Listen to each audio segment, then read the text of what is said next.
Famine of 1845-52 is presented in the Irish oral tradition, and what we'll see is that there are a number of elements that clearly fit into folklore. There are clearly elements where the oral tradition is influenced by external factors, whether the literary tradition or things like the influence of the church view of the world. I have a little kind of verse from a dialogue here, kind of to start off with, and perhaps some of the things that are mentioned here may be familiar to people here. "You dirty clowns," says the Scots down, "how dare you me oppose? 'Twas I supported Ireland when you daren't show your nose. Outspoke the noble champion with courage stout and brave. Only I happened to sail over here, there'd be thousands in their grave." I don't know if anyone recognize who or what is involved in that dialogue there. Two kinds of potatoes, the Scots down and the champion.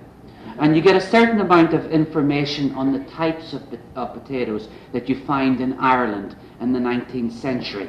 Ones like rocks, also known as Protestants. That was the name by which they were known, as was viewed as Protestants had introduced them into Ireland. Other ones called cups, other ones called pink eyes, leather coats, Scots down and champions that I mentioned there, and probably the one that you find most often referred to in Ireland in the 19th century, and in fact much later than that, the lumper. And again, I don't know how many of these names, for example, you find in this part of the world when people talk about potatoes. I don't know if any of them sound familiar. There is a proverb in Irish, "Pratius tithe pratis salah," is that na roan the larna hihe pratia yoan, which you can translate as potatoes at night time, potatoes during the day, and if I was to get up in the middle of the night, it's potatoes that I would have. It's estimated by one source that during the 19th century, Irish people ate between 7 and 15 pounds of potatoes per day.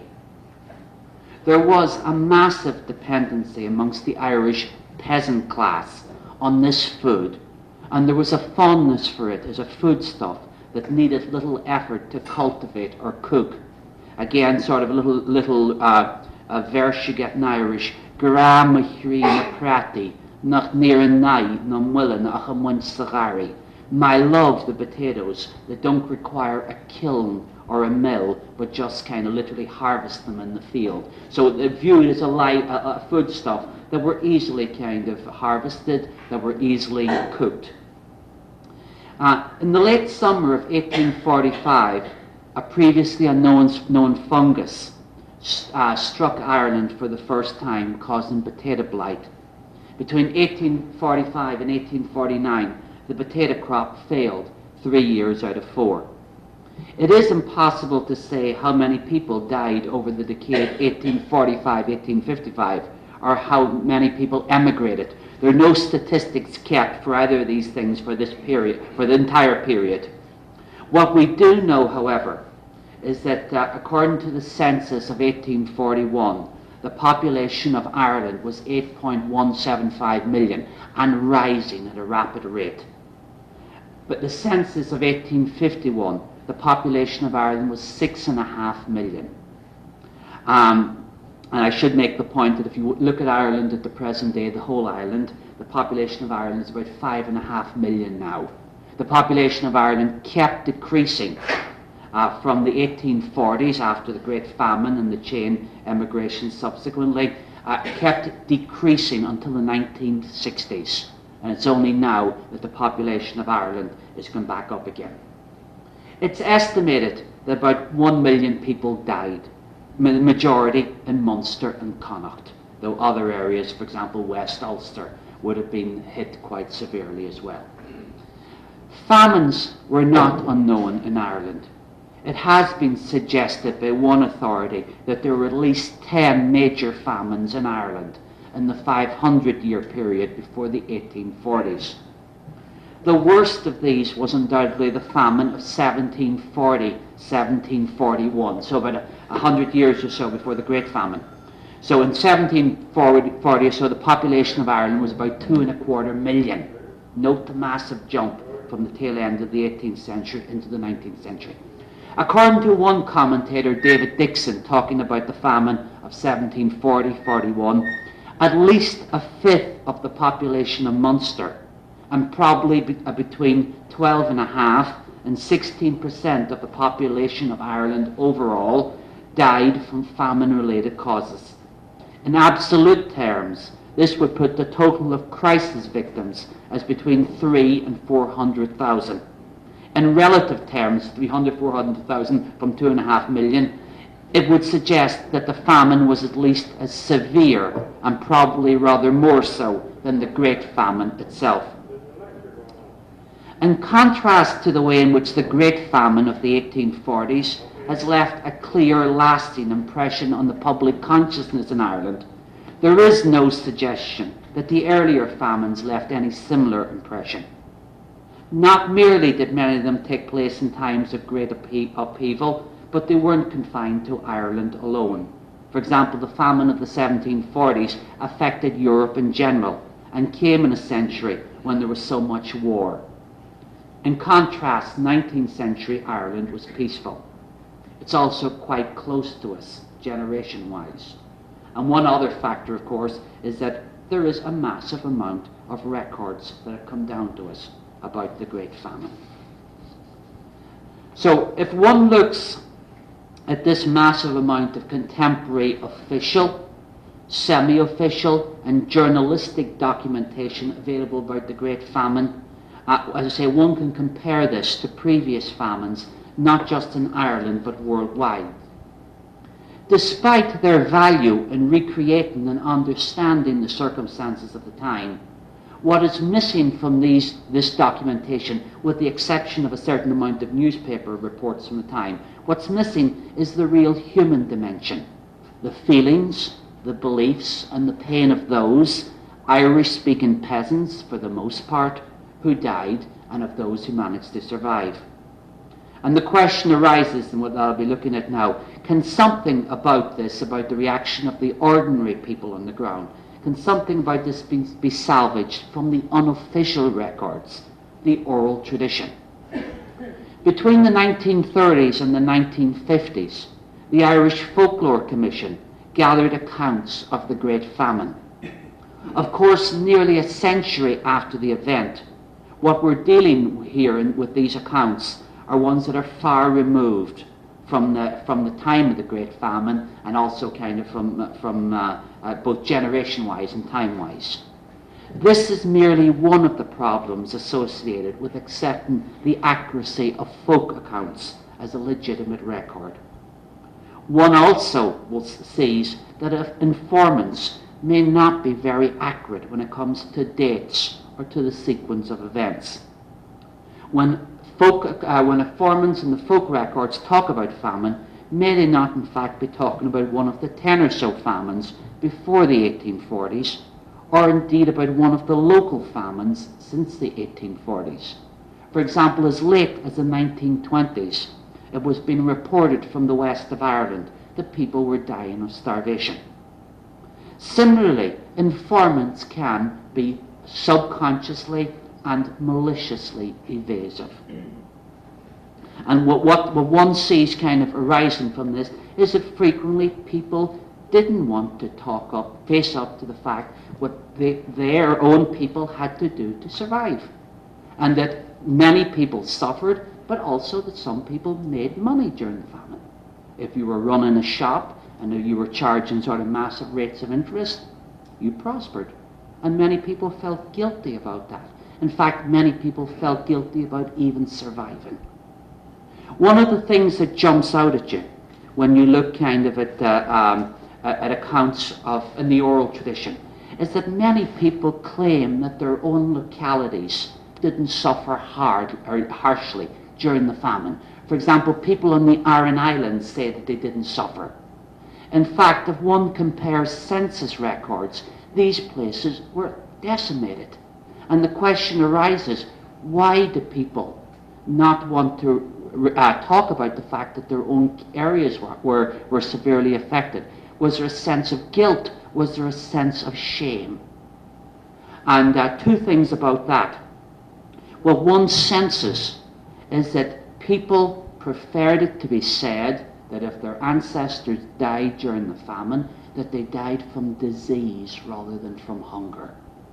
The sense that you get from that was that disease was seen as something that could affect every level of society, whereas of course hunger would merely affect those at the very bottom of the level.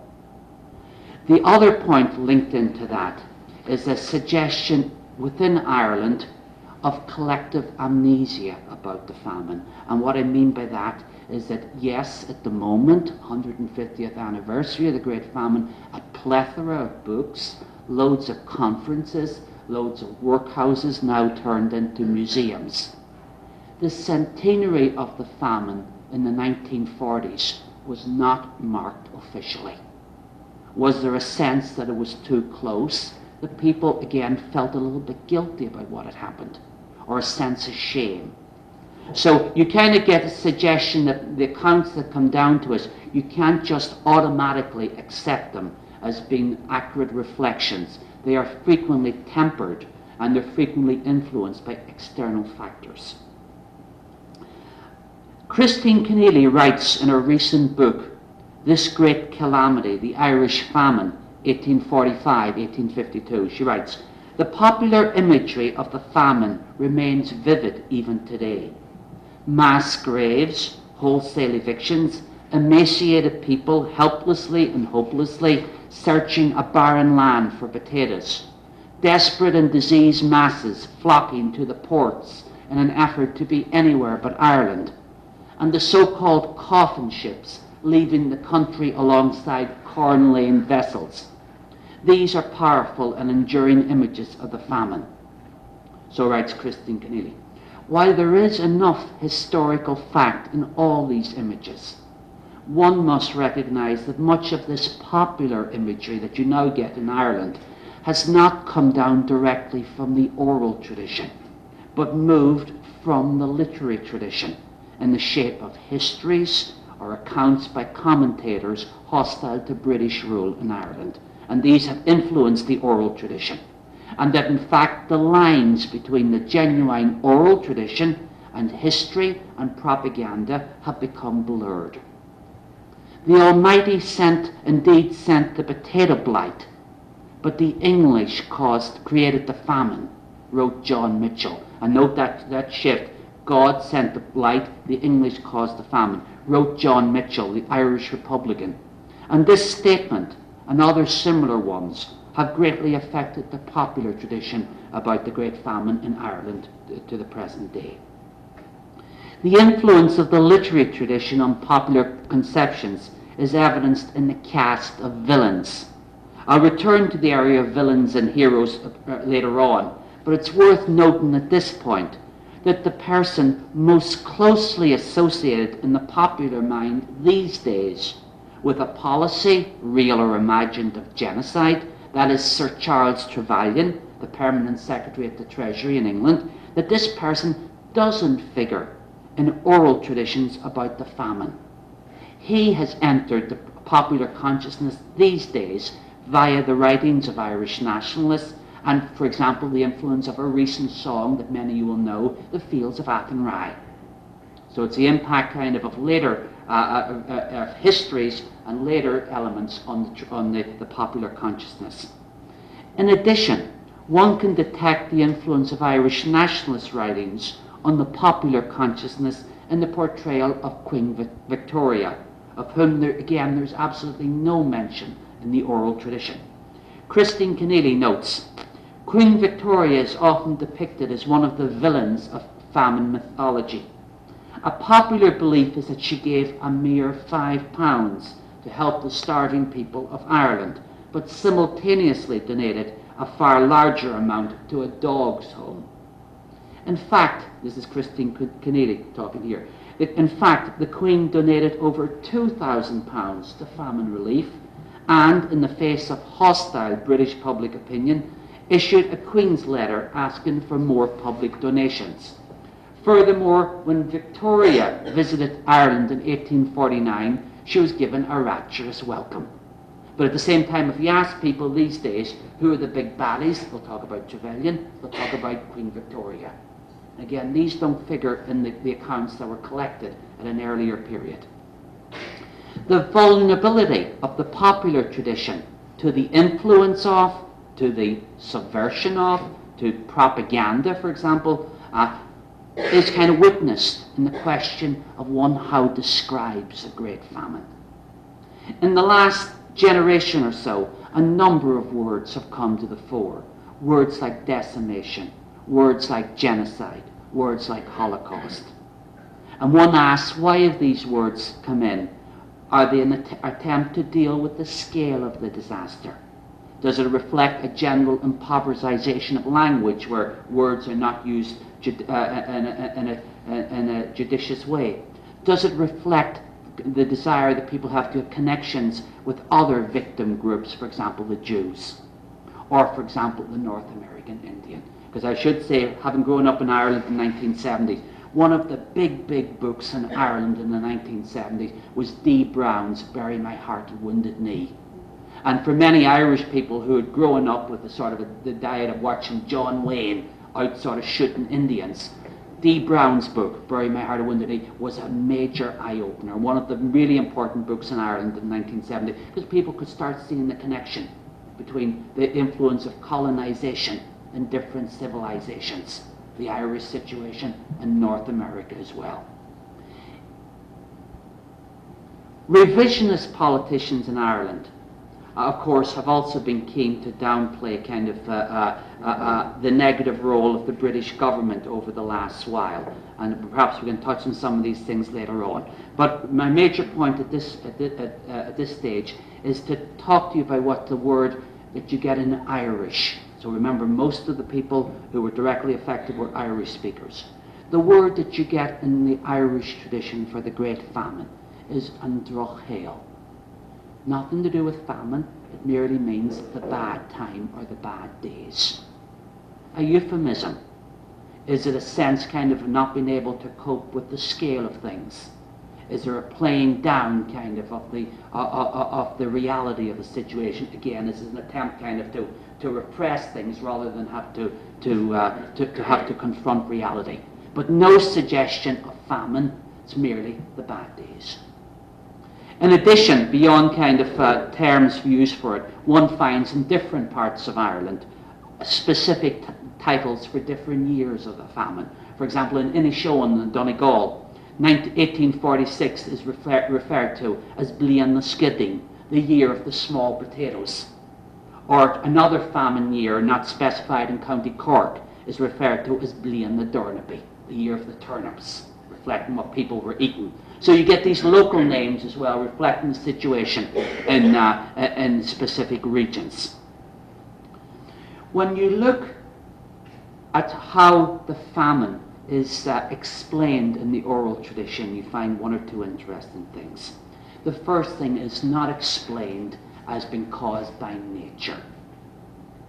Though one comes across a suggestion that some people believe that the potato blight was caused by the lack of abstinence from drink, believe it or not. For example, you get a following verse from a ballad in County Kerry: "The pledge we violated, bless Matthew gave us, and that brought desolation to our poor country." You get a suggestion, in other words, that God was punishing Irish people for not rejecting drink. What that reflects, of course, is the importance of the temperance movement in Ireland in the early years of the 19th century. Father Matthew is a personification of the temperance movement in Ireland. This is one folk explanation for the famine. The one that's most common, however, the most frequent one, is that the famine, or the potato blight, was God's punishment on the Irish people for abusing his abundance. It is frequently said in the folk accounts that potatoes were so abundant in the period directly before 1845 that people started destroying them just to dispose of them. For example, this is an account from County Westmeath. There was such a plentiful crop of potatoes that when they had them dug, they didn't know what to do with the ones they didn't want. And they filled gaps with them. And they put more of them in heaps in the fields and set fire to them and burned them. Another account from County Cork, old people said it was God's will to have the famine come, for people abused fine food when they had plenty. I heard it for a fact that spuds were so plentiful that they were put out in the fields for manure. And remember, these are accounts from the 1930s, 1940s, people sort of explaining what they had heard caused the famine. What's truly interesting at this point is that, as Cormac O'Grady notes in his recent study in Irish on Drochail Bellages of this Ireland, there is absolutely no clear evidence to support the argument that there was any significant abundance of potatoes in Ireland directly before the Great Famine. What we actually have here is an attempt to explain the abnormal, an attempt to make sense of disaster. On this question of divine retribution for human folly or human waste, one sees that this fits into the broader area of millenarianism in Irish society. Millenarianism, this belief that cataclysmic events such as the second coming of Christ or the end, or that the world is about to end, this is not a new phenomenon. And it's not solely kind of linked into North America. You have to look at the solar temple, the crowd down in Waco, these guys recently down in California. This is kind of international. However, in Ireland, in the year 1096 AD, 1,000 years ago, there was general pandemonium, as it was believed that Moira, the Irish sorcerer credited with beheading John the Baptist, yes, it was an Irishman who beheaded John the Baptist, on behalf of Herod. This is a belief you find in tradition. That it was believed that he had brought a curse on the people of Ireland, and that Ireland was going to the people of Ireland were going to be punished in 1096 AD, and that the way in which people were able to divert this curse was through prayer. So this is nothing new, and it's not solely linked into Ireland, I need to stress that, nor, for that matter, are these beliefs in millenarianism limited to those who could be dismissed as ignorant, clergy-ridden peasants. The Victorian historian W.E.H. Lecky notes in his famous survey of Ireland in the 18th century that the Irish MP Francis Dobbs spoke against the Act of Union between Ireland and the United Kingdom in 1800 because, quote, the independence of Ireland was written in the immutable records of heaven. Dobbs believed that the Messiah was about to come and that he would reveal himself on a hill in Armagh, and that even though the Irish Parliament would accept the Act of Union, it would never be implemented, for, quote, it was impossible that a kingdom which Revelation showed to be under the special favour of heaven could be absorbed in one of the 10 kingdoms, typified in the image of David. So this is something that goes beyond class. It's something that goes beyond denomination. However, as it links into what we're dealing with here, I want to just give one other example.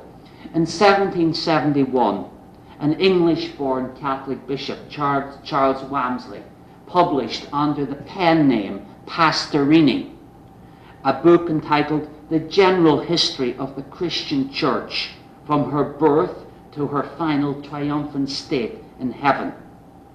Essentially, Pastorini, citing biblical sources, maintained that Catholicism, and that's what he meant by the Christian Church, Catholicism would emerge supreme in 1825. Not 1824, not 1826, 1825. These prophecies of Pastorini and other ones, other bogus ones associated with the Irish saint Columcille, were exceptionally popular amongst Irish Catholics who were largely disenfranchised and who were politically and economically deprived in their homeland. They were so popular, for example, Pastorini's prophecies were passed around in ballad form, they were passed around in the oral tradition. For example, the book itself, The General History, was a 6th edition of it, came out in Cork in 1820. What I'm suggesting is that in Ireland in the early part of the 19th century, and again, Ireland is not abnormal in any way, I want to stress that point. However, in Ireland in the early years of the 19th century, there was a strong sense of the power of providence to influence nature and the course of event, for better or for worse. So there was an atmosphere in which people would attempt to explain something like the potato blight as a punishment from God. Of course, the most important element of this view of punishment links in not really with Ireland but with England, because it fits in neatly with contemporary English providentialist view, quite a strong element in the British establishment, that God was punishing the Irish when he brought the potato blight and famine, that he was punishing the Irish, not just the peasants, but the Irish landlords as well, for not being progressive, for not being industrious, in other words, for not being English. Under this element, they're run. And of course, where this gets truly important is that the English establishment is now, as the government, are going to have to respond. And if there's an element, not entirely amongst them all, but again, some of them, that the famine was God's punishment and that the Irish people deserved it, this was going to impact how they were going to respond. This is where it gets important. Okay. The material that's come down to us, leaving aside explanations for the famine, the material that's come down to us in the folk tradition dealing with the famine is amorphous. What I mean by that, there's no fixed shape as befits a living tradition. But at the same time, certain topics keep recurring in accounts of the famine. And I want to sort of deal with these now. There are two major stigmas associated with the Great Famine. The stigma of souperism, that's S-O-U-P-E-R-I-S-M, and the stigma of the workhouse or the poorhouse, or as it's known in Irish, Teach na Mocht. In a recent commemoration of the Great Famine by the Church of Ireland, the Anglican Church, it's reported that Archbishop Robin Eames of Armagh spoke of regret of soup being used to persuade a starving people to change faiths. While he noted that 40 Church of Ireland clergy died of fever while assisting famine sufferers, he went on to say that he didn't, quote, seek to excuse so much of which was done, either as deliberate policy or through sheer neglect. The actions of those who use hunger as a means of converting Catholics to Protestantism, and the dilemma of those who had the choice of starving or receiving food for converting to Protestantism, forms debatably the most lasting feature of the Great Famine in the public memory, the stigma of souperism. One hears in Ireland to the present day the comment, his people took the soup, or he's just an old souper. I don't know how many of you hear that expression, and it's not a compliment. Okay. Have any of you ever heard that expression? Okay. Yeah. One can divide relief during the famine period into three kinds. Government-financed and sponsored relief in the form of soup kitchens and public works, part of which links in with the poorhouse, workhouse. We'll return to that presently. So government-sponsored assistance. The second one, philanthropic organizations and individuals. The big one are the Quakers. And the Quakers, in many ways, are the unsung heroes of the Irish famine for their kind of work that they did in assisting people. Had no real agenda apart from assisting the destitute. And many of their work, by the way, included setting up soup kitchens. The third group, Protestant evangelical groups, who believe in that the famine was God's way of punishing lazy, idle, superstitious Catholic peasants, used the opportunity to proselytize in the hope of eradicating Catholicism. It is this third group, these evangelical groups, which gave rise to souperism. Though it should be noted that in the reaction to souperism, non-evangelical groups, for example, like the Quakers, were frequently and unfairly associated in the popular mind and tainted with having been connected with the policies of these evangelical groups. Behind the folkloric anecdotes and local accounts, one finds soup kitchens established as a means of converting Catholics to Protestantism. Behind this lies, as Irene Whelan notes, a vast institutional and ideological machinery which sought to make Ireland a Protestant country. Attempts to convert the Irish to Protestantism were not new. They were as old as the Reformation itself. Hadn't Elizabeth I ordered the translation of Protestant religious material and catechisms into Irish as far back as 1571 as a means of spreading Protestantism? However, the serious attempts were now made in the early part of the 19th century. According to the experts, there are a number of reasons why the 19th century featured this major attempt by these evangelical groups to convert Irish people.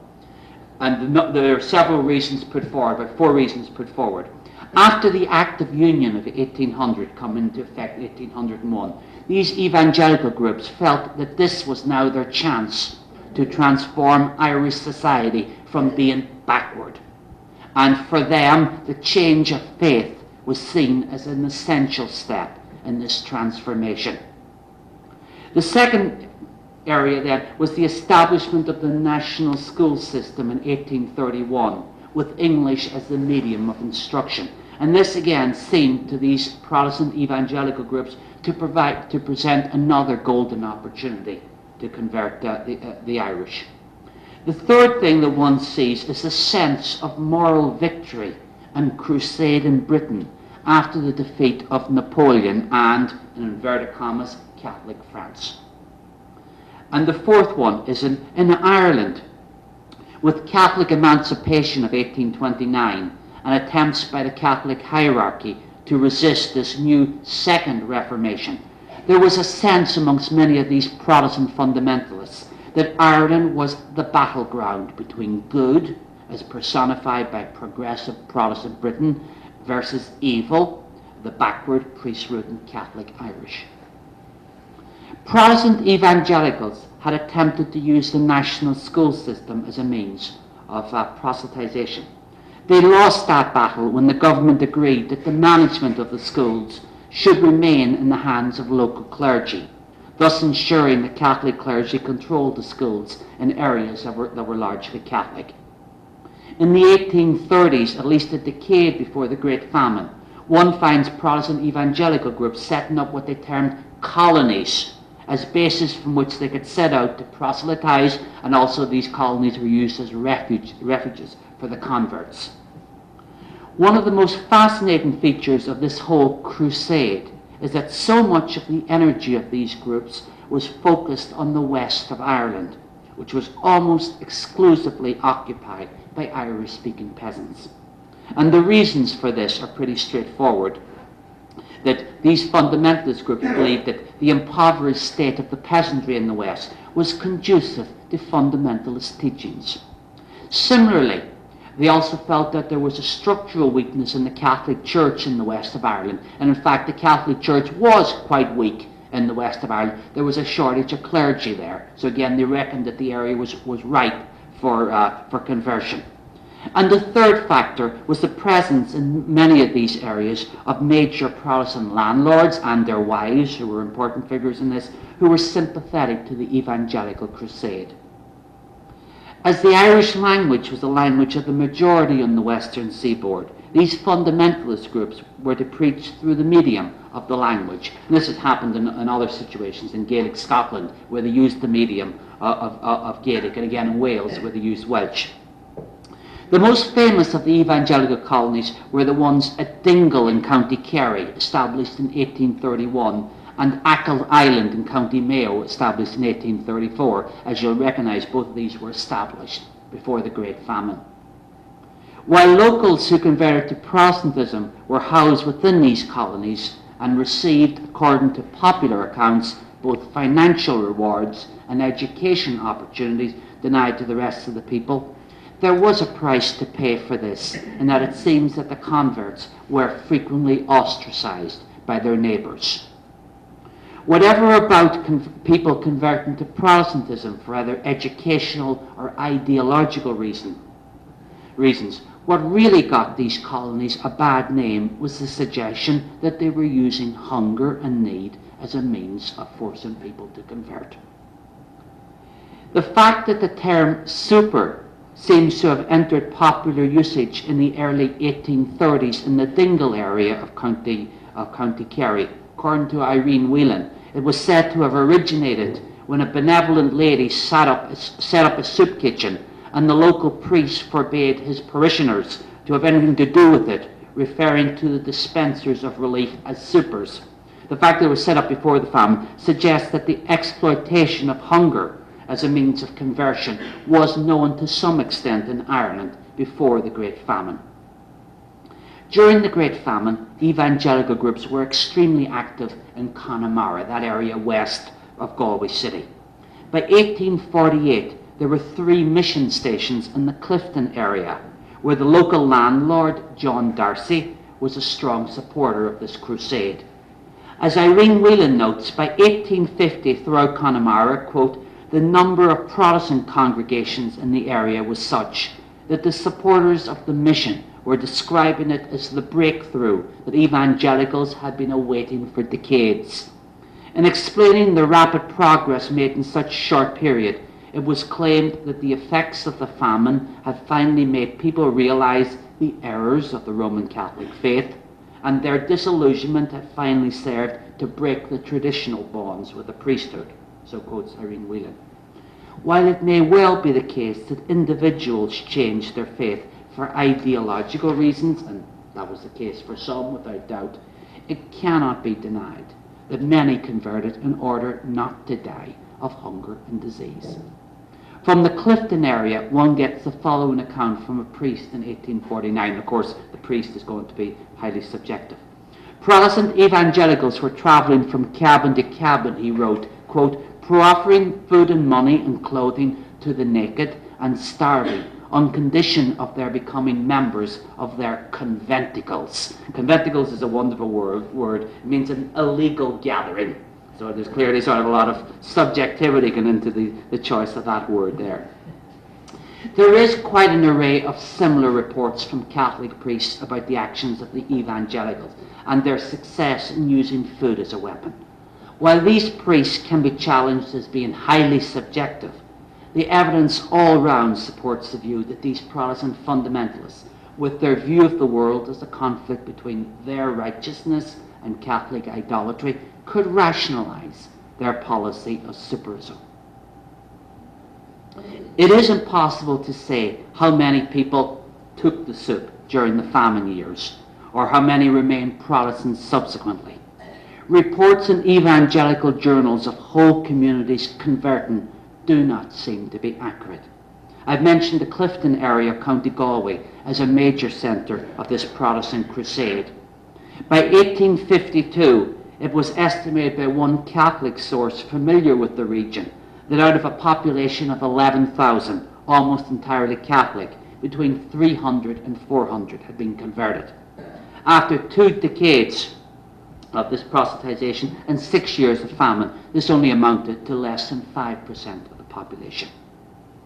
After 1850, the Catholic hierarchy mounted what was essentially a counter-Reformation campaign, what one commentator calls a religious blitzkrieg against the evangelicals.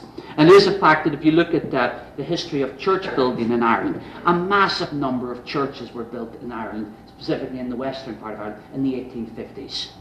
Almost like this sense of the Catholic hierarchy saying, we have to go into this area and stamp our authority. You also kind of can sense in much of this stuff going on in the 1850s, so I can go off on a little bit of a tangent for the moment, this sense which the church was clearly used, the Catholic Church was using for its own purposes, that people had to repent. This sense of getting rid of the guilt, the punishment from God. So clearly something like this is going to influence the public consciousness of what caused the famine and the reaction to something like superism. So clearly, again, the oral tradition being influenced by external factors. While the actions of the evangelicals were sufficiently strong to make a lasting impression impression on the Irish folk tradition.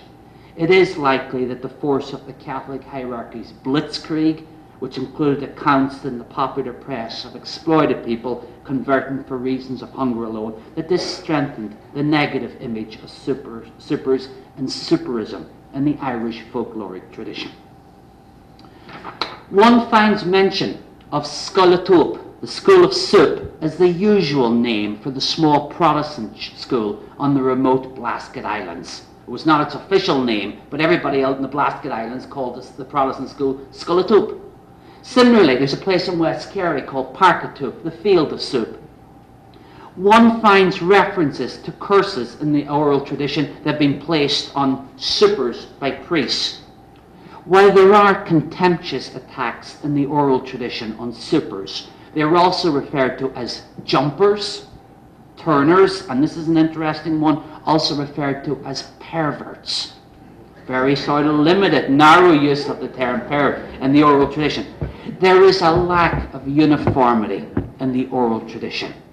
In some accounts, there is a clear understanding that many people who converted had no choice.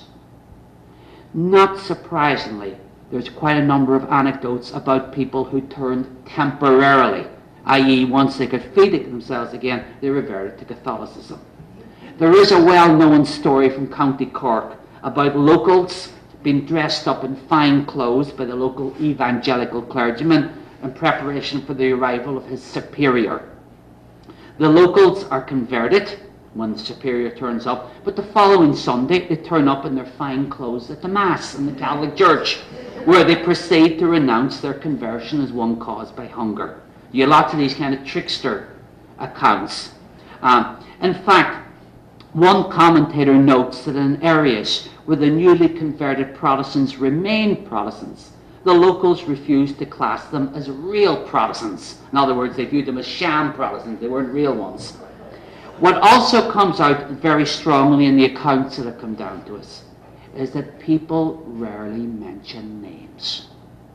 This sense, of course, in many of these accounts taken down people who had remained in the area, that they didn't want to offend their neighbours. So it's touchy. And similarly, that you get an account kind of almost like, we know these things happen, but they're rarely going to mention specific families. On accounts that they knew were going to be written down and were going to be sent up to the archives in Dublin or whatever.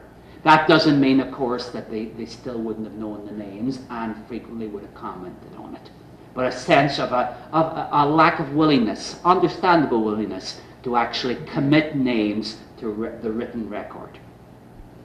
So, as I said, as regards kind of the whole kind of phenomenon of superism, just supposed to sum that up, clearly it's something which is sufficiently dramatic in itself to pass into the oral tradition. However, what I would suggest is that the oral tradition isn't sufficiently, it doesn't explain it in entirety. Clearly the reaction of the Catholic hierarchy subsequently, and the way in which they used it for their own purposes, almost like to get their own people back in line subsequent, also was to drive this as well. So it's an external factor influence in the oral tradition. I just want to shift for a moment, over to the workhouse. During that last summer or so, when I was home in Derry, my mother was reading the local paper, the Derry Journal. Good God, said she suddenly, Mary Robinson, the Irish president, is coming to Dunfanaghy next week to open the workhouse there. Are things really that bad in Donegal? What the article was saying in a ham-fisted way was that the President of Ireland was travelling to Donegal to open the old workhouse building as a local museum. And this you find happening in many instances in Ireland in the present day. Old workhouses now being transformed into museums. My mother's reaction, God bless her, sums up to the present day the strong sense of unease, the strong sense of distaste, in fact the strong sense of revulsion that one finds in the public tradition and public consciousness in Ireland about the workhouse. For people, having to go to the workhouse was the ultimate shame. I presume there was a workhouse here in Charlottetown. And some of you presumably recall kind of how that was, I'd be interested in your comments later on, how that was perceived here locally. The workhouse was a central part of the poor relief system that had been in operation in Ireland since 1838 under the terms of the Irish Poor Law. According to the Irish system, there was no right to relief, meaning that the system was not aimed at alleviating poverty and that one had to be considered deserving of assistance. As such, strict regulations were laid down to weed out the mere poor from the truly destitute. Relief was only available within the confines of the workhouse, with outdoor relief banned. In other words, one had to physically enter the workhouse. In order to encourage people to remain independent and to discourage people from seeking relief, life in the workhouses was made exceptionally unattractive. According to Christine Keneally, within the workhouses there was a monotonous diet, enforced labour, strict regimentation, and segregation of males from females, including spouses. Not surprisingly, without even bringing the Great Famine into the story, the association of the workhouse with the complete loss of personal independence was sufficient to ensure that this system and everything associated would be associated with shame in the popular consciousness in Ireland. By 1845, on the eve of the famine, there were 118 workhouses open in Ireland with space for 100,000 people. This seemed to suggest that despite the severity of the system, it would ensure that those most desperate and destitute would have a safety net of sorts. Due to the fact that the system excluded the possibility of providing external relief and temporary relief, in other words, the buildings could only cater for 100,000 full-time inmates, and that on account of the government's insistence that areas were responsible for raising their own finances. And keep in mind that poor areas in the west and south suffered most during the Great Famine. This system was going to collapse where it was needed most. The decision to allow those with fever to be housed in medical sections of the workhouses without undergoing the means tests in effect for everybody else not merely led to the spread of disease. 2,500 people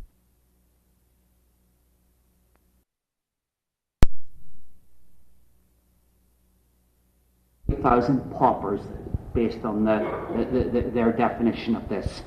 March 46, there was 41,000. June 46, 51,000. Remember, the system could deal with 100,000, so it was still kind of relatively comfortably dealing with it. The return of blight in 1846 saw the rapid rise in numbers. By the spring of 1847, the system was 75% full, despite the introduction by the government of Public Works project to provide temporary relief, and the Temporary Relief Act of February 1847, which established soup kitchens, which distributed free soup. The scale of the disaster and the inability of the workhouse to cope is clear from Christine Keneally's statement. At its maximum, over 3 million people were receiving rations from the soup kitchens. Indian meal made from maize, known in Irish as an vinvoy, was imported into Ireland by the British government at various stages of the famine. It had apparently made its first introduction into Ireland around 1800 during another famine. In general, this Indian meal, this Indian maize, is viewed in a negative light in the popular tradition. Mainly, unlike the potato, it had to be chopped in steel mills, and it couldn't even mill it, sort of, or in an ordinary sense. In addition, people didn't know how to cook it, or even that one had to cook it. One finds quite an array of anecdotes in the popular tradition about the effects of eating this Indian meal. Remember, it had to be chopped in steel mills, about people eating it raw. For example, from County Cavan, when the Indian meal came out, some of the people were so desperate from starvation that they didn't wait for it to be properly cooked. They ate it almost raw, and that brought on intestine troubles that killed a lot of them that otherwise might have survived.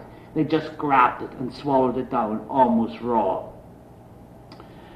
The British government didn't maintain what had started off being kind of a relatively generous policy. It didn't maintain this policy in the face of hostility from many of its own people who disliked financing soup kitchens in Ireland. but also from many of them who shared many of the British, including important figures in the British establishment, who shared the belief of these providentialists that the famine was God's judgment on the Irish, and those who believed that the famine was the best opportunity of transforming Irish society by clearing out many of the small peasants and idle landlords, thus allowing the introduction of new agricultural methods. So in the early years of the famine, the British government was in fact quite generous. But gradually, as you can understand from your own context of there's a disaster going on over abroad, what's the term that's used these days? Kind of sort of fatigue, isn't that the term that's used? In Britain as regards it. That was one factor, quite understandable in that context. But as I say, what also influenced it was that those who saw the famine as God's judgment and who believed kind of that let it take its course. And also those who believed that the famine would have a beneficial impact because that it would remove many of the people from the land and that it would allow the introduction of better farming methods. So essentially the British government came under pressure from its own people to stop being so generous in their response. Due to this pressure, by late summer of 1847, the famine was over, according to the government, as it shut down the soup kitchens and transferred the responsibility for all relief to the Irish poor law system. According to the new revised system, outdoor relief was now permitted, but those healthy who were receiving outdoor relief had to engage for 8 hours a day on work, quote, as repulsive as possible, consistent with humanity, as one official described it. Despite the restrictions placed on receiving relief and the harshness associated with compulsory labour, 800,000 people were relying on outdoor relief by 1848, while another 1 million were getting indoor relief. The system of the poorhouses, designed to hold 100,000, was clearly kind of in smithereens. So again, just I suppose bringing that section to an end, it's clear the whole sort of position of the workhouses, the way in which the system kind of got overwhelmed, was going to enter the public consciousness and again be one of the major kind of factors that you find in people's recollections of the Great Famine, and something that you find people talking about to the present day. I want to sort of shift quickly to one or two other little features. First one, evictions. One of the most famous sections of the new poor law system from 1847 was what was called popularly or unpopularly the Gregory Clause, which stipulated that anyone who occupied a holding of more than a quarter acre was not entitled to relief. This clause is seen as central to the massive rise in evictions or surrender of land by small farmers desperate for relief, and to the massive rise of numbers relying on relief. Evictions had happened before the 1840s and were to occur subsequent to it, but the scale of evictions from 1847 was such that it has become part and parcel of the folk memory of the famine period. It is impossible to say how many people were evicted in the period 1845 to 1842, or how these figures compare to other periods. While Christine Keneally, in citing the number of families evicted, remember we're talking about families now, families evicted for each year from 1847 to 1851. For example, in 1847, over 6,000 families were evicted. 1848, nearly 10,000. 1849, over 16,000. 1850, almost 20,000. 1851, just over 13,000. Remember, these are the families. While she notes that at its peak, the number of people evicted didn't amount to more than 2.5% of all agricultural workers. While she says this, so suggesting that it was relatively speaking not a massive number, police records show that approximately 250,000 people were evicted between 1849 and 1854. A figure like this, the police record, don't take into consideration those who, quote, voluntarily surrendered their holdings in order to qualify for relief under the terms of this notorious Gregory Clause. So the 250,000 given there are ones who were evicted. but many other people voluntarily gave up their land so that they could get relief. While the rituals and drama of eviction, the menacing presence of armed policemen, the evil cold landlord on a horse, the barefooted bedraggled evictees with their sparse belongings looking on as their houses go up in flames, while these images have taken a firm hold of the popular imagination and popular literature in Ireland, there is another aspect to this, as I say, these voluntary in inverted commas, surrender of land. This is a little account taken from County Donegal. And what you see from this is the way in which someone who clearly has a connection with the land going back a number of generations, mentions his grandfather being born and raised in this house, surrenders the land and no other choice. The year 1849, this account is taken from South Donegal. The year 1849 was chiefly noted for the large number of evictions which took place in the parts of Drumhole parish. Many farmers were from 2 to 3 years in arrears, with no immediate hope of clearing them off. On the Knox estate, this is in County Donegal, which includes the southern half of the village of Ballintra and runs in a northwesterly direction towards the coast, there were dozens of people put out of their homes. There were several families in the townlands of Foya and Burr in 1849 who vanished root and branch before the decade came to a close. The usual procedure after an eviction was to burn the thatch roof to prevent the tenant from entering the house again after the bailiff and his assistants had left the scene. And this is the account I actually want here of someone literally destroying their own place. A man named Diver, who lived in this townland, was among those who were evicted out of their homes. The landlord himself was present on this occasion, and he offered the sum of £1 to anyone who would set fire to the house. And no one would step forward except the man himself, Diver. Diver, who was standing out on the street with a number of neighbours, stepped forward and said he would earn the money. He thereupon stepped into the kitchen, where some turf was still smouldering on the hearth, brought them out on a shovel, and placed them under the thatch of the roof. In a few minutes there was a blaze, fanned by a strong southwesterly breeze, and in a short time his home was gone. His neighbours were so amazed that they could say nothing, and they made no effort to prevent him when he climbed onto the roof, scooped out a hole, and in a short time had reduced what was once the home of himself, his father and grandfather, to nothing but a few fire-scarred walls. When the landlord tendered Diver the money, which he had thus so strangely earned, he coolly put it into his pocket, turned on his heel, nodded to the neighbours, and disappeared from the scene. He lived alone and left no one to mourn his departure. The few pieces of furniture were left to rot in the ditch, as the rest of the people around said they wouldn't soil their hands by touching them. The sense kind of that you bring bad luck if you were to take something like property. Someone like Diver would be viewed as someone essentially who voluntarily give up their land. But again, it has to be put within a context. I want to just talk about villains and heroes for a few minutes. The biggest villain of all time in the Irish folk tradition is Oliver Cromwell. Cromwell spent 9 months in Ireland in 1649, and in the stories in the oral tradition and he's associated, of course, with kind of laying to waste places like Drogheda and some other towns as well. In the stories that you find about Cromwell in the Irish oral tradition, Cromwell never travels alone. There's always someone behind him, the devil. Never goes by himself in the popular tradition. And clearly, in its own way, the Irish popular tradition is influenced by royalist cartoons from England, and you get elements of this in Britain. One of the fascinating things about Cromwell, if I can just go off on a bit of tangent for a second. Cromwell, this is a historical fact, Cromwell died 7 years to the day after his last victory at Worcester.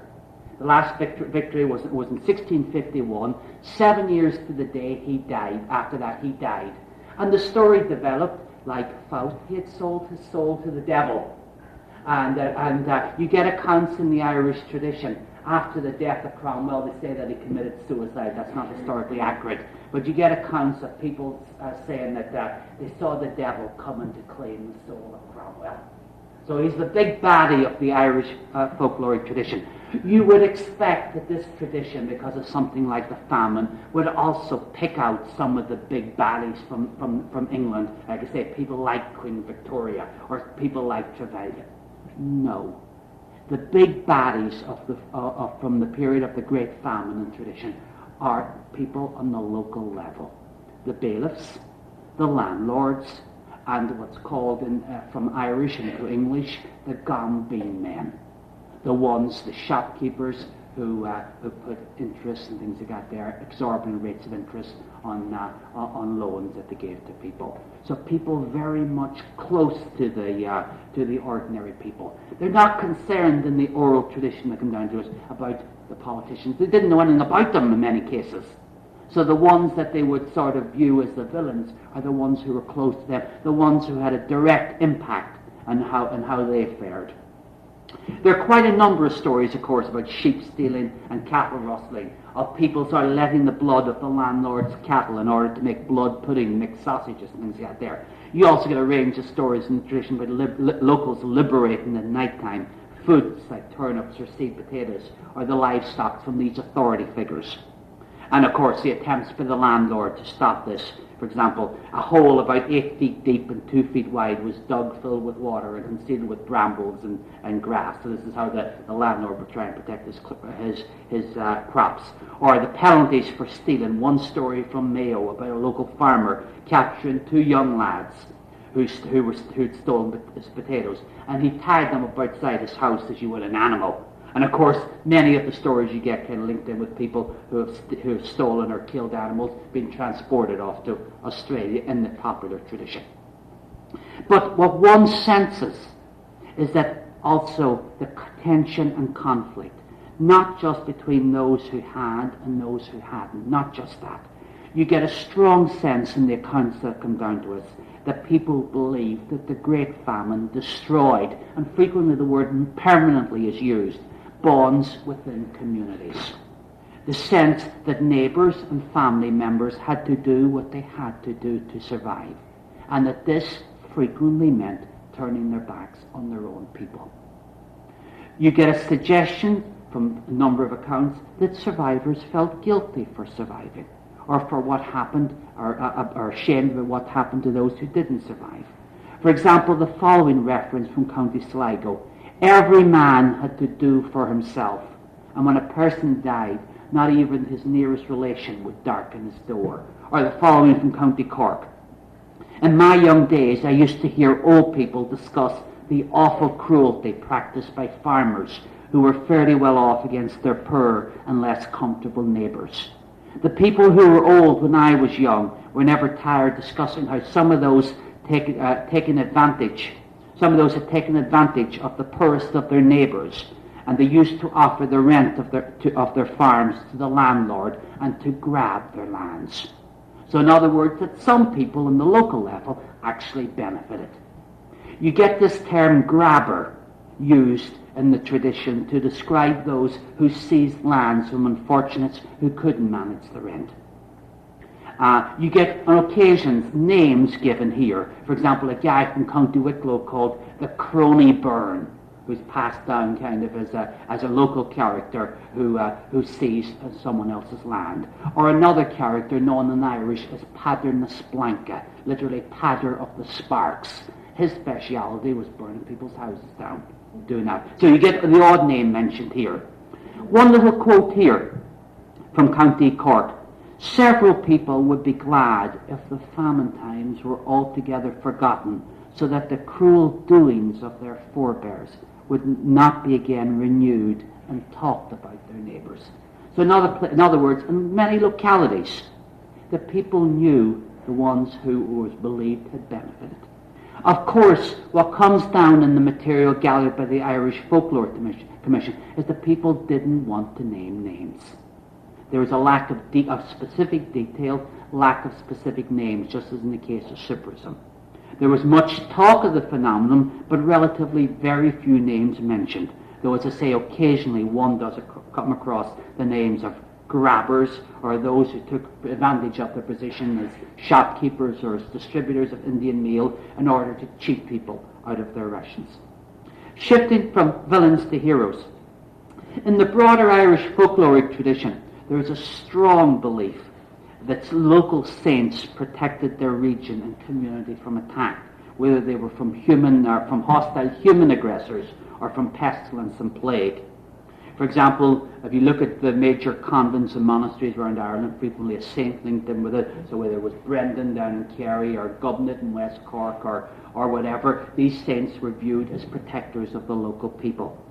You get little suggestion of the saint figure as a protector in the Great Famine.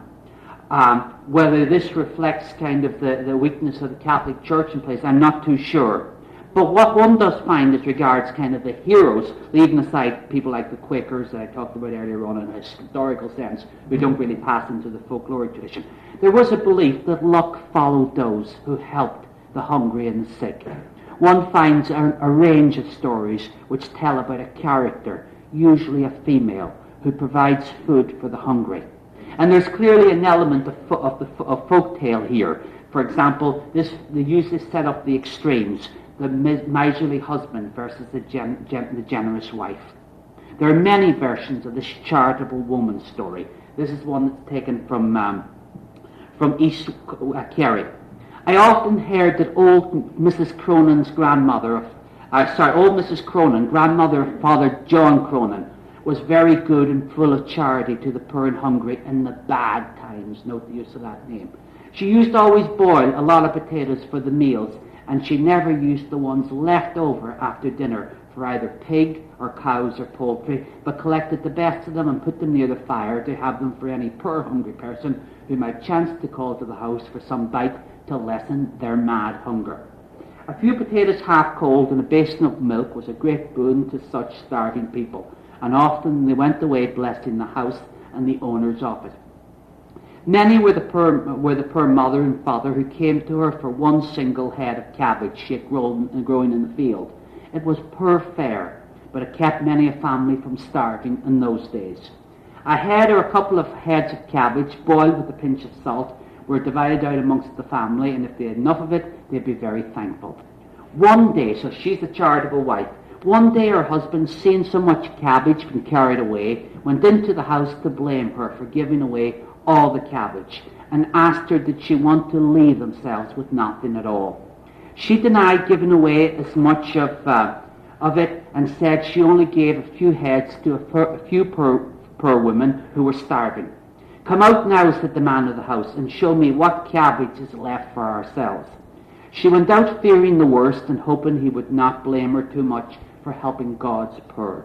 When they reached the cabbage field, great was her surprise to find that there was not a single head missing out of the whole field. And essentially what this is, of course, is a folk tale. Not just that, which has been transferred over into dealing with the famine. Not just that. There's a similar story told about St. Bridget. And essentially, this story dealing with the Christian St. Bridget, whatever by her origins the pagan goddess, has now been secularized in the tradition and is transferred over into this charitable lady. And you get many versions of this story throughout different parts of Ireland. So as I said, these kind of are the heroes in the tradition, specifically this charitable woman. One or two other things I just want to do quickly. Without doubt, the Great Famine led to so much social disruption, so much death in the West and South, that many people were buried in unmarked graves or in marked graves.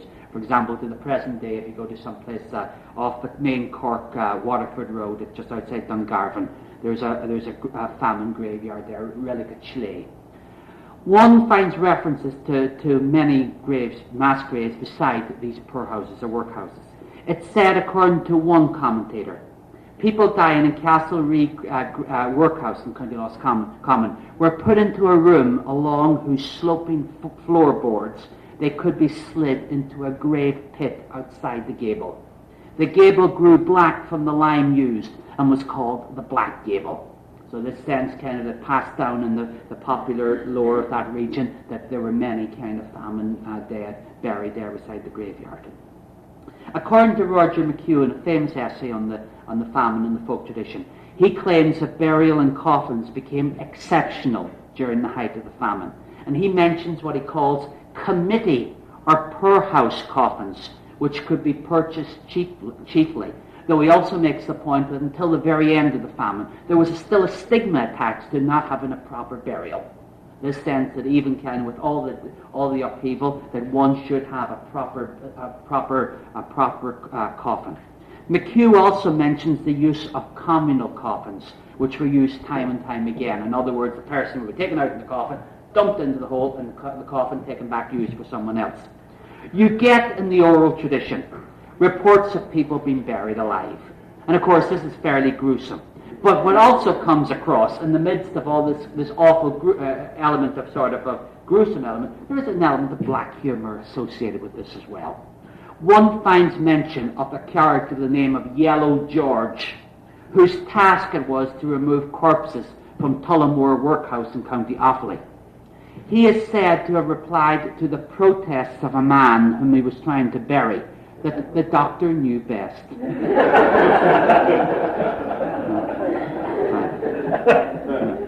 In a similar vein, one finds a story from Skibbereen in West Cork. This was an area hit bad by the potato blight and famine, and this was another area which was highly publicised in contemporary newspaper accounts. A child in this region, presumed dead, was brought with the corpses to the Abbey graveyard where many famine dead were buried. The child's legs were broken by the gravedigger's shovel before anyone realised that the child was alive. The child survived the famine and lived a long life, but a verse was attributed to him to explain his bandy walk. I rose from the dead in the year 48, though a grave in the abbey had near been my fate. And it goes on to recount kind of how he literally manages with two broken legs to crawl out of the famine grave. While some of these famine graveyards were marked at the time, or have been marked since, it remains common knowledge in the Irish tradition that where famine dead are supposed to have been buried.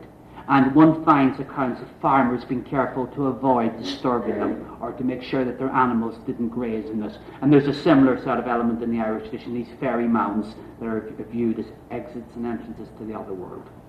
One also finds in the Irish tradition a thing called hungry grass. And this belief that there are places that where one's passing along the road where one is hit by an awful hunger, and if one doesn't eat something very, very soon, there's danger of dying. And in the Irish tradition you get two explanations for hungry grass. One is that unbaptized children are buried there. The other one is that famine dead are buried there. I know kind of even though I grew up in the city, we grew up in the edge, and kind of, my father would swear kind of that out the road kind of there was hungry grass there, and you wouldn't walk out that road without an apple in your pocket or something like that. And I say you get two explanations for hungry grass in the tradition. Quickly turn into something like emigration. According to the scholars, many of the ones who emigrated in the early period of the famine were ones who were relatively prosperous, who could afford to emigrate. But as things kind of go worse in Ireland and as blight returned second and third time, there was this literal sort of mad scramble to get out. And of course many of the people were getting out because they felt they had absolutely no other choice. Many of them were leaving sort of already in bad state, physically, suffering from disease and hunger. And of course you get a number of expressions in the folkloric tradition that clearly come from the 19th century.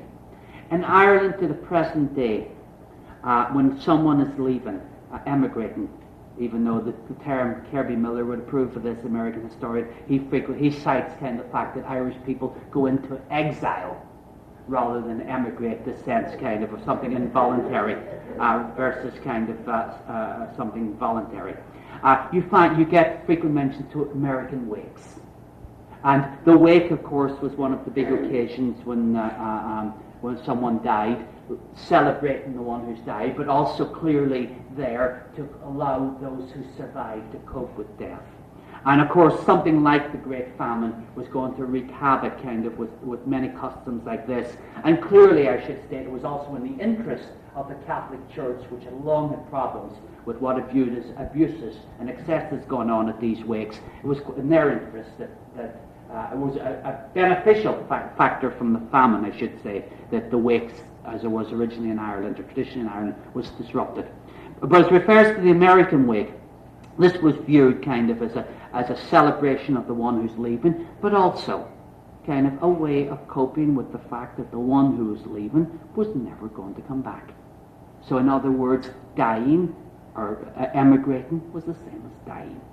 And clearly kind of, while there had been emigration from Ireland long before the famine, many of the Irish, of course, in this region, predating kind of the famine, the chain emigration subsequent to it would, of course, cause kind of forms like this to be viewed kind of as in a negative way.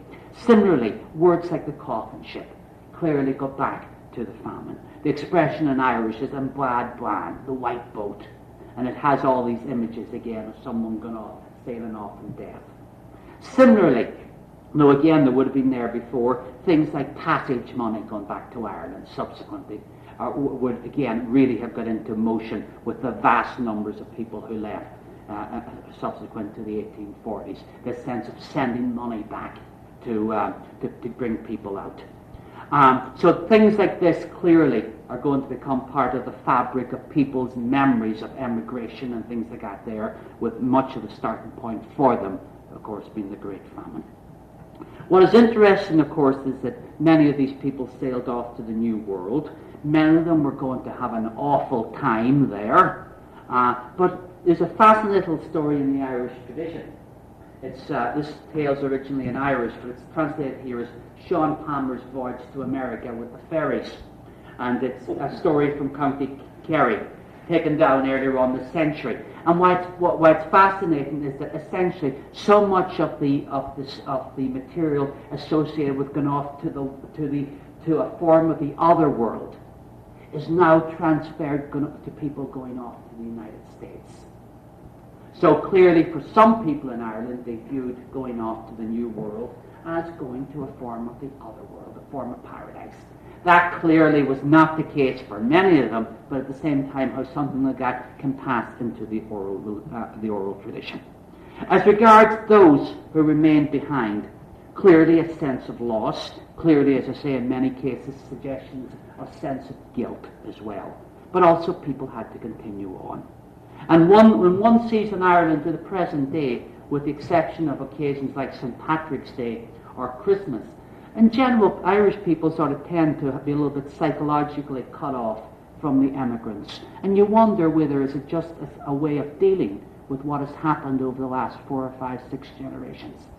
That it's almost a sense of having to continue on. You kind of distance yourself rather than face up to the reality of the changes that have come in Ireland as regards population over the last 100 years. Certainly, one of the things that you find in the oral tradition is the lesson of thrift. This belief amongst many older people in the tradition that you should never throw away any food. Almost like this remnant kind of from the period of the famine. I've come across similar accounts, people who have gone through the Great Depression in North America.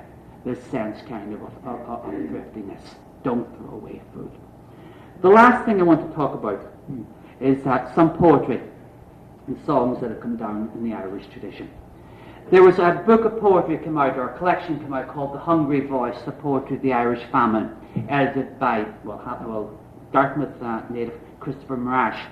As Cormac O'Grady notes, much of this material in Marash's book deals with middle-class sensibilities and reactions to the famine, and not with the perspective of the ones who actually suffered. However, there is a series of poems in Irish which were written at the time, composed at the time, and passed over into the oral tradition. I just have one of them for you here. It's a poem called in Irish, Na Fati Bwana, literally The White Potatoes, by a guy from County Galway called Patsy O'Callaghan. There is an English translation, absolutely abysmal English translation, but I just want to give you a verse or two of it. A long farewell to the white potatoes, how great the happiness they could afford. How glad they made us when they came before us, with faces smiling at us from the board. They fed the mother and the son from childhood, the strong and the weak, the young and the old. But oh, my misery and endless anguish, for they have perished without frost or cold. And it goes on talking about kind of the impact on people. Comes to the last verse. 1,000 years first, and these 800 score most truly, and 6 beside. In other words, 1846. Since the Saviour took in him our human nature, till the potatoes through the world died. That is the date, and we'll long remember, for 'twill be talked of for many a day. For no disaster before was heard of, which took like that all our food away. And what's fascinating, as I said, the translation is absolutely woeful, but what's fascinating about the poem in the original Irish is that a poem composed in 1846, this guy doesn't talk about the big political picture. He's not interested on what Elizabeth's up to. He's not interested in Trevelyan or people that got there. He's not apportioning blame. He's very much linking it in to what's happening in his own area. Very much taken up with the local, not with big questions of identity or big questions of who's responsible for it. And in a way, this is the thing that comes out very strongly from the bits and pieces that we have in the oral tradition as it relates to the famine. It's all taken up with the local. When one finds more recently questions of words being used like genocide, or the representation of Trevelyan, or the representation of Queen Victoria, these have come in much later and have come in essentially like the oral tradition being influenced by these other elements, these external elements. I'll wrap up at that stage. Thank you for your patience. Thank you very much.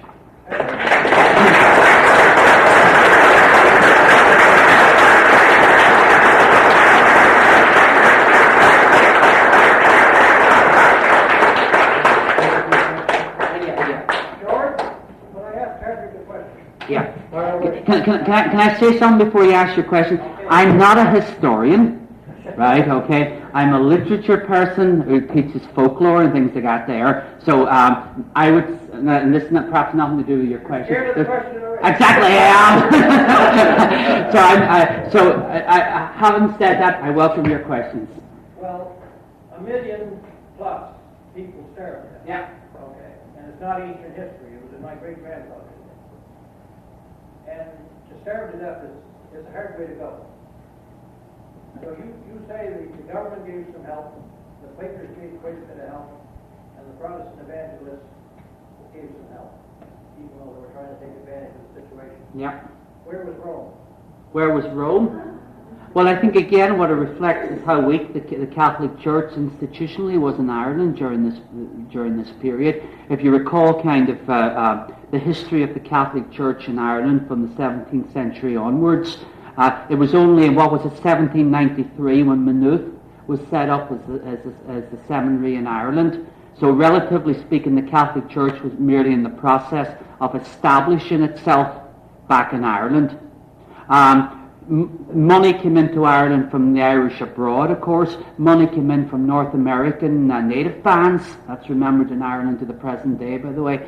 I have no sort of knowledge. A lot of money came from an organisation called the British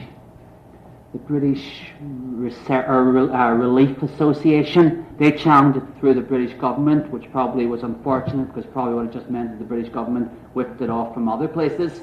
So that there were lots of institutions, lots of groups who were involved. I don't know the answer as regards institutionally what Rome or the Catholic hierarchy did. All I can respond to is say that institutionally the Catholic Church in Ireland in the early part of the 19th century was not particularly strong. I think there may be other people here who may have some other comments about that. I suspect they may know a little bit more than I do. But one gets no great sense of specific sort of well-orchestrated relief, clearly kind of on a local level. There would have been some from as best as possible, but nothing sort of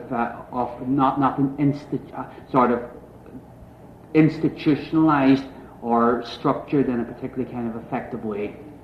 The Jewish people often mention that the Vatican didn't do enough for the Jewish people in the Second World War. Yeah.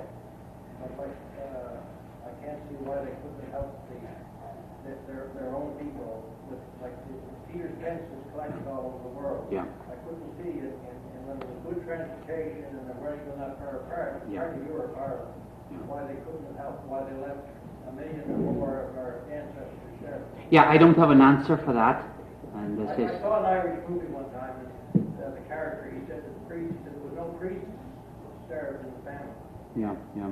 Well, I think, again, I don't know how to kind of act as I say, 40 Church of Ireland ministers died of disease. And this is one of the problems when one talks about figures. I can't give you an exact figure for the number that died. I can't give you an exact number for the number who emigrated. But even when talking about dying, I can't give a break it down as regards those who died of hunger versus disease. It's difficult to say. But and the point I was trying to emphasize there, in the tradition, though, there clearly was a greater stigma as regards dying from hunger versus disease. Disease is indiscriminate. Hunger, kind of those who had nothing. But getting back to your question, I don't have a specific answer to that. Nobody has so far. Yeah. Leave it to you, John.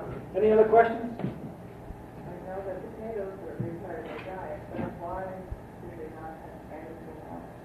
Well, first of all, I suppose my understanding of, if you look at the population rise in Ireland from the period of the latter part of the 18th century into the 19th century, and the system by which people occupied land, whatever about owning land, potatoes were a crop which grew relatively easily. People were planting them on these things called lazy beds. Frequently these were halfway up mountains. And so the potatoes were something which are exceptionally nourishing, of course, so many vitamins and things like that. People almost literally could live on potatoes, supplemented with a bit of this, a bit of that. Exactly. I think what it reflects is the reality. Yeah, I think for better or for worse, it reflects the reality, both the political and the economic reality of Ireland in the early years of the 19th century. A lot of that is not entirely true about the potatoes being the only food.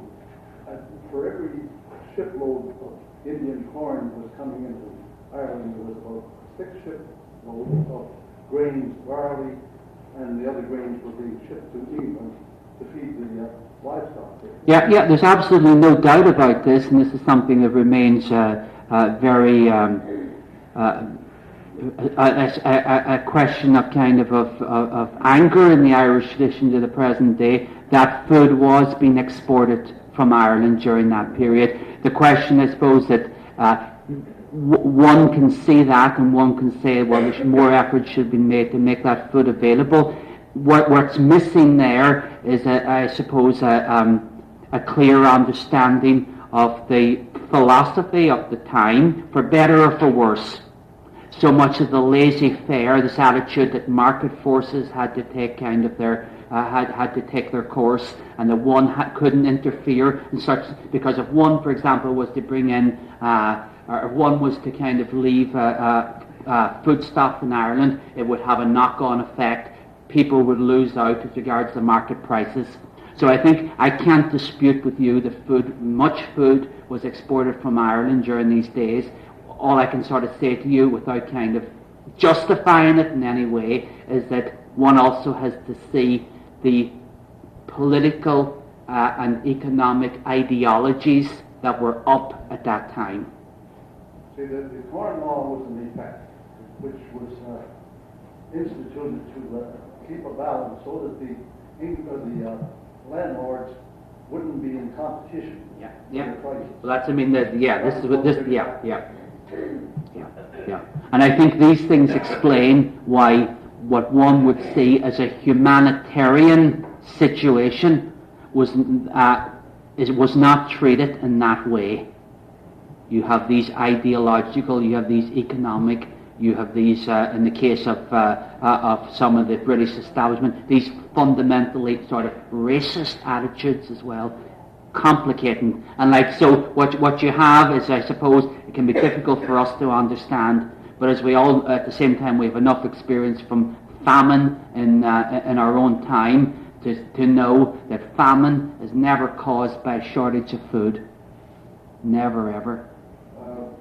There's a book written, and I think it's probably only published in Ireland, The Great Hunger. Yeah, yeah. It's written by Cecil Woodman Smith. And anybody that wants information on the cause of the famine or the results of it, it's very well documented. Yeah. Well, there's so much, like the Woodman Smith one has been around. It's a classic, around for a long time. Certainly, there's so much stuff coming out at the moment. The one, if I was being asked to kind of sort of recommend one, it is Christine Keneally's book on that great calamity. It's very well balanced, up to date as regards access to records and things like that there. Doesn't pull its punches, but at the same time attempts to look, rather than impose, say, 20th century perspective on things, try and understand why things happened without justifying them, without excusing them. Question at the back there? Yes, at the time of the famine area, was Scotland going through the same thing?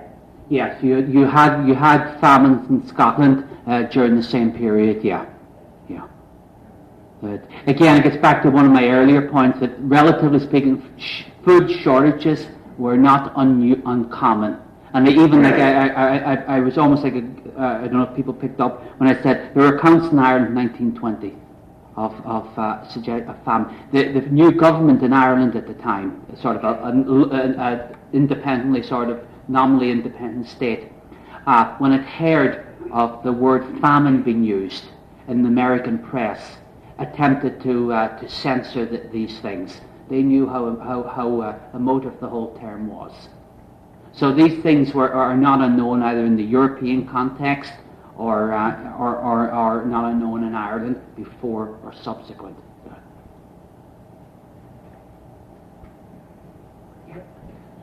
One quick observation. Trevelyan doesn't emerge as a villain, but that's probably because nobody knew. Exactly. Well, that's my point. But people were the accounts on the local level. Yeah, I mean, he was a senior civil servant. Yeah. Most of what we know about him was buried in treasury minutes of the day that didn't come up. But I do have a question. The evangelicals you speak of, is that the evangelical movement in the Church of Ireland, or are those evangelicals as we know? These were essentially kind of Protestant fundamentalist groups. Some of them may have started off being, many of them may have started off being linked in with the established church, but really by that stage they were other groups. They weren't. In that case, I wouldn't view them as mainstream kind of Protestantism, whatever about kind of their origins originally.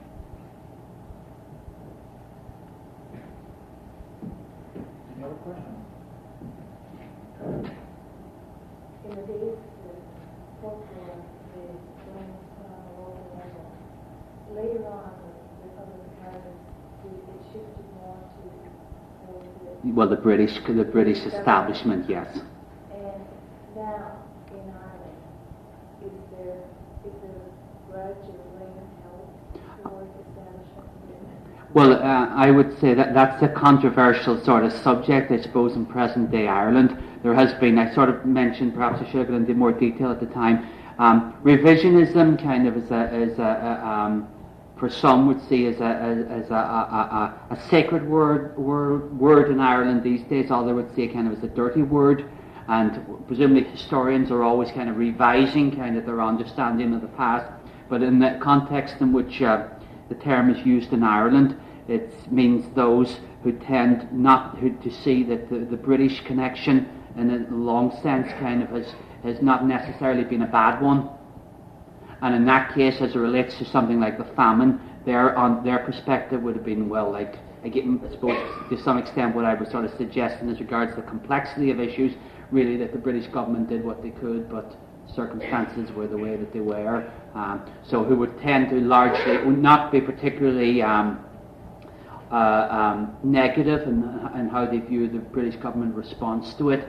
Having said that, everybody knows that the reality is that academics have very little impact okay, outside, very small circle.